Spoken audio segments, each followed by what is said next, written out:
The other stat that I really like is that workers are spending on average 31 hours a month in unproductive meetings. Again, that's just a whole lot of wasted time doing jack all. And it's like we could be doing so much more in that time, achieving so much more, actually creating results, working on content, cleaning, for goodness sake. Doesn't matter. You could be doing anything more productive than sitting in a meeting not doing anything. The problem isn't that meetings suck, it's that we suck at running them. Welcome to the Marketing Mentors podcast, brought to you by RedPandas Digital. My name's Tasha and I'm joined with the, of course, lovely Linda. And if you didn't pick up on it, we are talking about meetings suck. But not really. It's not really sometimes. Exactly. It's not really depending on who's running them. 100%. And it's not really, like Linda said, the meeting that sucks itself, rather the way we are running it. And we cannot take full credit for this topic. Moby gave us some inspo, but the key topic ideas comes from this book by Cameron Herold called Meetings Suck, turning one of the most loathed elements of business into one of the most valuable. And to be fair, we actually started implementing a lot of the strategies that have come out of this book well before I read the book. And then I've read it thinking, oh, wow, okay, cool. That's why we do this. And this is how we can make this better and all that type of stuff. Yeah, I think that we've been implementing this for a long time, Tay, even with the stuff that we're doing with our American partners at Impact. You know, like we just said in that snippet, the meeting doesn't necessarily have to suck as long as the person who's running it is running the meeting well. Yeah. And from that point of view where we talk about vanguarding the meeting, I mean, we're going to get into the types of meetings today and you know, which ones we enjoy having, which you should have, which you shouldn't have. But in regards to just like running the meeting in general, something that we've been now implementing, you and me, T, Moby's been doing it as well, is vanguarding the meeting. Yeah. So we follow this vanguard principle whereby you bring something up or introduce something before it becomes an issue. Exactly. And so with meetings to not suck, you need to be able to hold them well and make sure that the people in the meeting are participating the way that they should. And so at the beginning of our meetings, we actually now ask all the participants a question, and we ask them, what is something that we can each individually do to be present in this call? I love this one. Yeah, Yes. and getting them to answer that builds that buy-in at the beginning of the meeting. Yeah. And it helps you be able to keep people in line so they verbally commit to, for example, not using their phone in a meeting, turning off their Slack in that meeting. Yep. And that's a great tip. I absolutely love this one, Linda, and I use it. Obviously, guys, you don't have to do this for every meeting you have with your team, but it's such a good strategy or a good tool to use, especially when you're, like Linda was saying, vanguarding or setting the conditions for potentially ongoing meetings, or even if there's like training or coaching sessions. You and I do a lot of this type of coaching, especially when it comes to HubSpot, and we're meeting new people every month.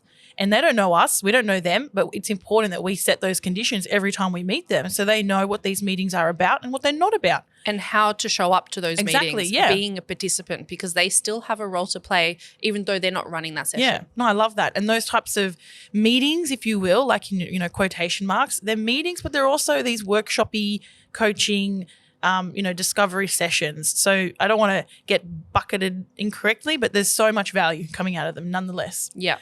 Wouldn't be a good podcast episode without some awesome stats. And I've got some for us. It is estimated that, and this is US, just so you know, but it's still like, you know, a good stat, I think.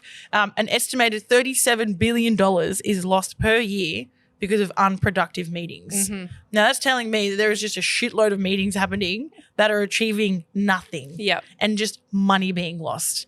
Now, I don't think it happens it doesn't happen at RedPandas, but we're very good in that way. I definitely know at previous roles, I've been in meetings that I've sit here going, what on earth am I doing here? What a waste of my time. Meetings for other meetings, just let's have a meeting. Meetings left, right, and center. Yeah, let's have a meeting for lunch. Like, don't get me wrong, I love a good lunch meeting. Lunch meeting.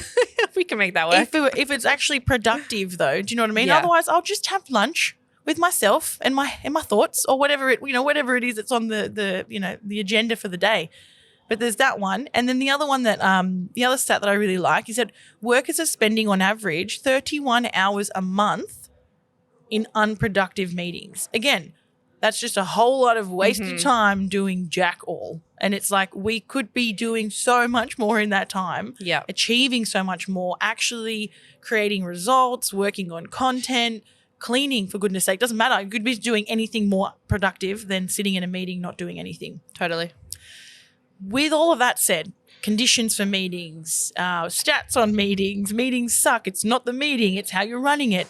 There are 3 types of meetings that, Cameron Herold talks about in his book. There's a whole bunch, but we're not going to talk about all of them today. Yep. But there's 3 specific ones that we're going to talk about in this session, in this episode, that we see work for us. And, so from experience, we can share them. Plus, we know that they contribute to having fewer meetings, but more productive meetings when you're having them, if you will. Mm-hmm. So what's that first one, Linda, on our list? Yeah, so the meeting that we have every day, so we'll talk about this one first, is huddles. And I know that there's different versions of huddles out there, so we'll share what we do within ours. But we hold our huddle every day, Monday to Friday at 12:35 p.m. Precisely. No sooner, no later. And we keep it to 7 minutes. Now, obviously, this will change depending on how big your organization is, but we can talk about what variations look like. Yeah. But ours is 7 minutes every single day, and we cover 3 things. We say, what's up? Mm-hmm. So 1 word that describes how you're feeling in that moment, our priorities for the day, and also any stucks or challenges that we have. So those 3 things are strategically thought of. Now, in the book, I think they approach it slightly differently. I think it is more along the lines of revenue or even goal oriented for the business. Mm-hmm. And there's this idea of an adrenaline dump, like in the middle of the day. So a few things that to make these huddles successful, if you want to implement them, you're meant to be standing. So you're actually meant to be physically standing up. Now, I'll be honest, we probably do that like 70% of the time, somewhere where I think we could work on. But in terms of standing, so you're standing up, you're kind of getting that, blood back into your feet and forcing yourself to break up your physical pattern. It's also a standing meeting, like Linda said. It's in your calendar every day. Doesn't go anywhere. And what I love about the team here at RedPandas and how we've implemented this is that since we've implemented it, we've had like a 99.8% attendance rate. Yeah. No one's missed them. Yeah. Even if it's been someone's like having a personal appointment or something. We've had people tune in from like car parks, driving. Like you were commuting on the way today. Yeah. People in Macca's drive-throughs. And I will say, I think it's, drive-throughs. I don't think I went once, just once. Just coming back from a client meeting, let me just say. But no, I think we also did a really good job at vanguarding that. Yeah. So setting the guidelines and understanding before we've started the huddle just how important these sessions are. Yeah. From that point of view where we cover those things, but also they're just like we can't underestimate how important they are when it comes to boosting morale of employees. And, you might have someone that is working as a producer, let's say, like, let's stick within our company. Like, we'll have a producer in that call. We have everyone in that call to our CEO. And sometimes those people don't get to connect much. Ever. And so they need that exposure to different leadership within the team. So, there's the element of like boosting the morale and getting everyone hyped up in the middle of the day, like you say, but then there's also like filling in that gap. Yeah, you're from right. different departments that don't necessarily get to communicate, that might want to move within a different department or speak to leadership more. There's that opportunity created within the huddle. See who your team members are, get to know what they're up to and what they might be struggling with. I really like like I was saying, the format we've adopted. So the 1 word or the what's up. So the 1 word is meant to be, just 1 word that describes how you're currently feeling. Now, our meetings are at 12:35, which is lunchtime. So most of the time when we have these meetings, my word is hungry. You're always hungry. But I know like yours today was productive, for example. You had a really productive morning. There are days where someone might not be feeling 100%. So their words might be a little bit like under the pump or stressed. It gives leadership a really quick insight into how people are feeling. Number 1, are there any flags? Mm-hmm. Do people need a little bit more attention on something particularly? But also just a general vibe. We get a good vibe with that 1 word or with that what's up. The priority, obviously that's just making sure everyone knows what their 1 critical thing for the day is or their critical things. And then the stuck. The huddle offers a really good opportunity for potential bottlenecks within the business to be addressed. So right then and there. Yeah. Exactly. So I know there's been countless times where we've had huddles and I've been asked, hey, I'm stuck on this, Tasha. I need you to approve, review, give me guidance, whatever it might be. similarly with yourself, where someone might need something from you. It's like, Linda, I can't go. I'm stuck right now. And my priority is getting you to sort this out so that I can keep going with my day. Yeah. One other thing that we keep in mind with this huddle is when we get to that stuck part, if it goes back and forth more so than important this. Yeah, more than 2 or 3 times, it's taken offline because we've got 7 minutes and everyone has to go, and the huddle is meant to be that quick, fast-paced adrenaline dump, get your shit out, get out type of thing. And if it goes back and forth, take it offline.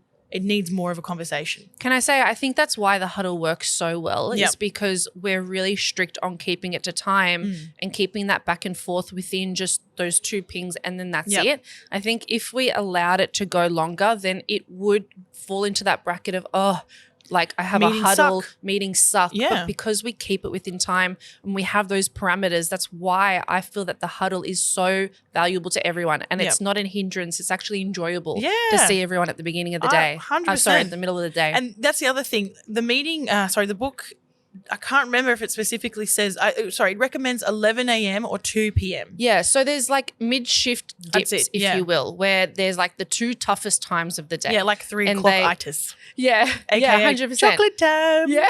Oh, God. I've moved away from that. Oh, no. but, Everyone needs a sugar hit at 3 Oh, my o'clock. gosh. You just feel it then. You feel like shit at the end Even of the if day. it's You're fake like, sugar, it's fine. I guess Or so. a huddle. Yeah. So our huddle, like we said, is Yeah. at 12:35. But then you have those 2 really tough periods of the day, which is at 11 a.m. and 2 p.m. Yep. And they are really good times to be able to also boost your team's morale when they are going through a hard slog. Exactly. And Yeah. I feel like we chose 12:35 because it was around that lunchtime period, and we have got a cheeky habit in this office to work through lunch. A lot of us do. Yeah, that's true. And so I do remember when we chose that time, and it was because we wanted to try and force everyone to go into the huddle, and then if they haven't had lunch yet, to continue on. And often, to be honest with you, Linda, I take that time as my lunchtime. Yeah. Because I haven't stopped. Yeah, I do as well, naturally. I get to 12:35. We do the huddle. I'm hungry. It and forces so- you to stop as well. Exactly. So I absolutely love it. I think it's a great time for us. We're a pretty agile team. Like, there's never more than 10 people tuning into this this daily huddle. So we are able to keep it to time and keep it quick. And they work for us. They work really well. I have done huddles before at 9 a.m. and they were very, very similar, like similar scheduling and timing. It was what are you grateful for, priorities and challenges. So literally just one element was different. But I will say I prefer the timing of 12:35 as opposed to 9 a.m. Like, you're not really stuck on anything at 9 a.m. in the morning. You're not as switched on. You're not into your day. So I prefer the timing of 9:35, or as the book recommends, either 11 a.m. or 2 p.m. makes sense as well. Yeah, I like that. Yeah. If you are a larger organization, then you might look at reducing like the topics in there and keeping it to like, in the book itself, it mentions a 3-minute adrenaline rush. Yes. And it's just a really good opportunity to instead, rather than focus on what we say, but just kind of pick everyone up. Yep. And get the juices flowing and then get them pumped for like the second part of their day. Yeah, I love that. I had a friend that I worked with years ago. She used to work for the ATO, so Australian Taxation Office, and boring, but they used to sit around their office, in their cubicles doing their thing. And funnily enough, you wouldn't think a government organization would do something like this, but they used to have, I think she said there were like 2 huddles a day, morning and afternoon, probably like 11 and 2. Yeah. And they weren't so much as like, let's update each other verbally huddles, but it was everyone had to stand up and do like 5 squats and oh my gosh, like, raise their hands a few times sort of thing. It was really cringe when she told me, but I did kind of low key love it. I was like, oh, this is good. Like, all of you, this is before standing desks were an actual thing. Yeah. Okay. So everyone sat in their cubicle. They didn't move. You only got up to go like for a ciggy or a toilet break. That's literally all they did. Yeah. And they were forced to get up and do some movement, which is nice. I like that. Anything that just breaks up the routine. Yeah. For anyone, anywhere, anytime, something that your body's not expecting. First of all, gets your brain reworking. Yeah. It's like, oh, cool. This is fresh. This is different. And the fact that it's like, depending on where it is during the day, just helps segue into the next thing that you will need to be doing during the day. Yeah. So I really like huddles. Yeah. Yeah, me too. Let's get into our next one, which is the weekly full team strategy and action meetings. What do you mean by that, T? So in the book, he actually talks about these two being two different meetings, a strategy meeting and an action meeting, as in two different ones. Now, I can't talk about having two different ones because we do one combined on a Monday afternoon. We call them our production meeting. Yep. And it's in this meeting where it's the entire team, including our fully remote team members. They all tune in.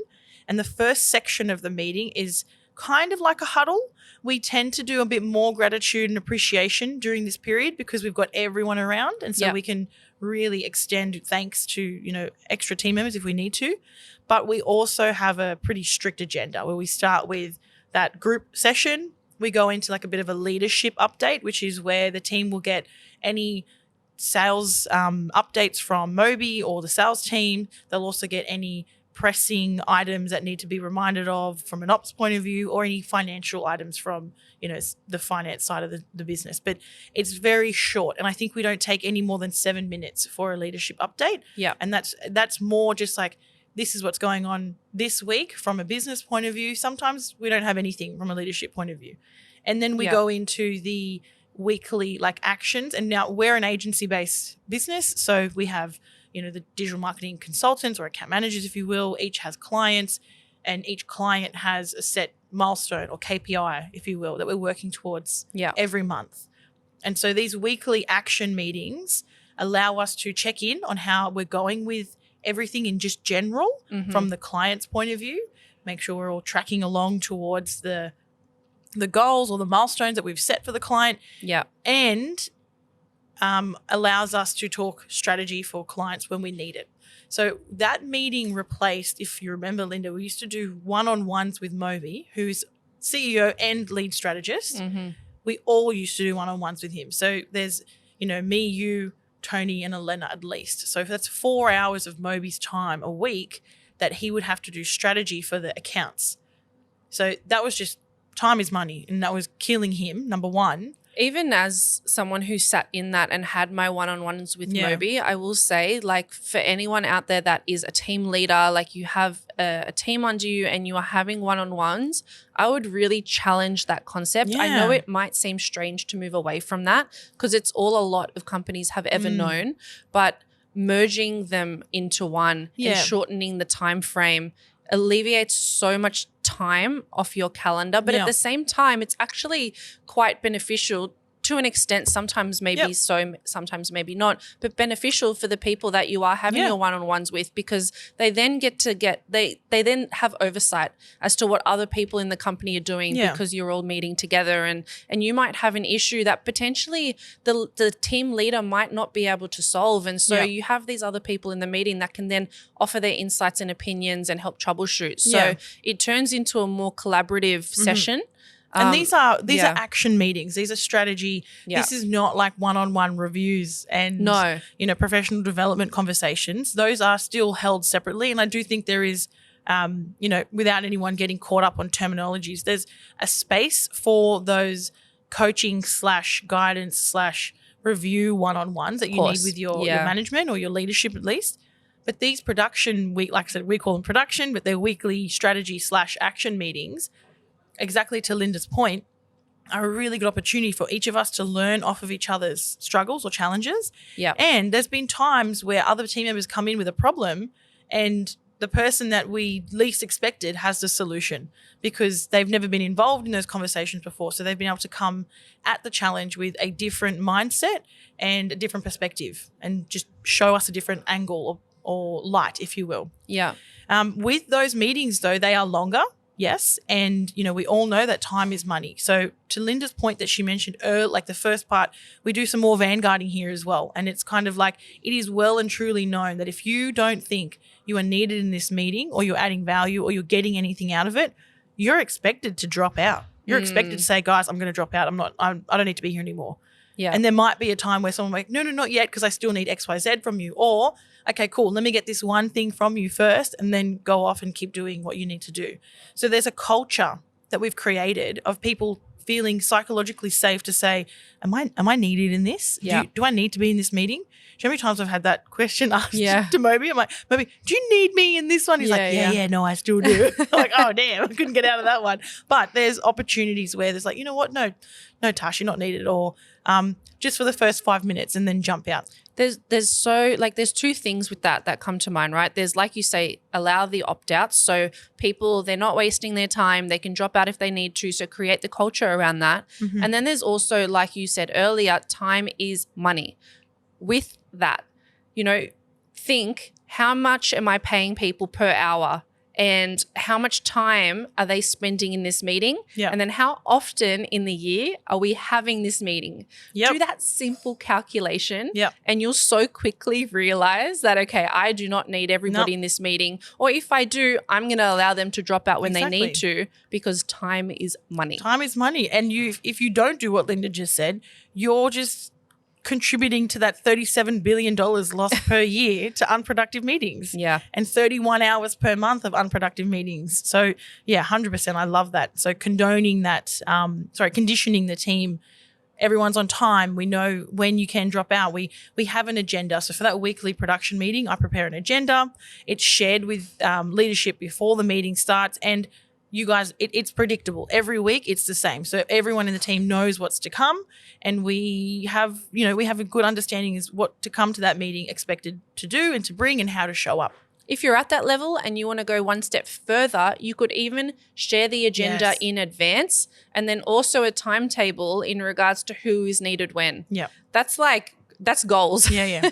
If you can send out an agenda early to a meeting and then assign people to different parts so they know when to jump in, when not to. Absolutely. Yeah. Awesome. And our last type of meeting that we want to talk about, and again, the book has got another 3 or 4, maybe 2 or 3 other meeting types in there, which we Red Pandas aren't ready for yet. We're still going on this journey about learning and growing, and there's definitely one that I want to see us implement next year, which is the retreat. Yes. Red Pandas Retreat 2023. Bali, here we come. Yeah, I know. Hey, planning it already. No, but to be fair, the retreat, I think I'm not talking about the retreat now, but the retreat was around the idea of these yearly strategically planning. So 2-day offsite, not work related. It's just strategy planning, and it's creative and it's exciting. Haven't done that one yet. So when we do, we'll definitely report back to you. The last one I wanted to share is a monthly financial meeting. So that one, the way we run it here is we actually do it at the beginning of our production. So during our production meeting, but every 4 weeks. And we get everyone involved in that meeting. And now that's not to say this is how much money everyone's earning. This is how much money the business brought in last month. This is how much went out, and this is how we're tracking towards our financial goals. So we all know that, Red Pandas is working towards, I actually don't know the number off the top of my head, but we've got a financial goal we're working towards, and it's open for everyone to be aware of, because collectively we are working towards that goal. Yeah. And that goal being met, obviously, I feel like it doesn't need to be said, but when we meet that goal, not only does the business benefit, but we all benefit individually too. So we've all got this mutually beneficial interest in achieving that goal. And that financial meeting allows us to see where money's going, where could we be smarter with our money or time. Like Linda said, time is money. And, a bit of forecasting as well. So if we know we've got certain deals in the pipeline, or we know that we're going to get certain clients in at a certain time, or something's going to be coming into the business, it's good to see that and everyone see that on a monthly basis, so we can just be tracking. That's a quick one. We definitely don't spend too much time, unnecessary time in there, and it's all tied into, well, what's in it for me? So from an employee's point of view, what's in it for me? Why do I need to know this? Like I said before, the business's financial goals directly impact your promotion, your pay rise, your bonuses, your resources for your accounts. So it's all kind of intertwined. Yeah. And gives good, insight to how a business runs, really. With that said, that was fun. I enjoyed talking about meetings, and meetings suck. It's so funny though, because when I was younger and I first got into professional working, I remember thinking how naive I was. I remember thinking, I'm so busy. I've got so many meetings. Yeah. I'm such an important person. This is 18-year-old Tasha talking. Yeah. And then very quickly I realized meetings are shit. Yeah.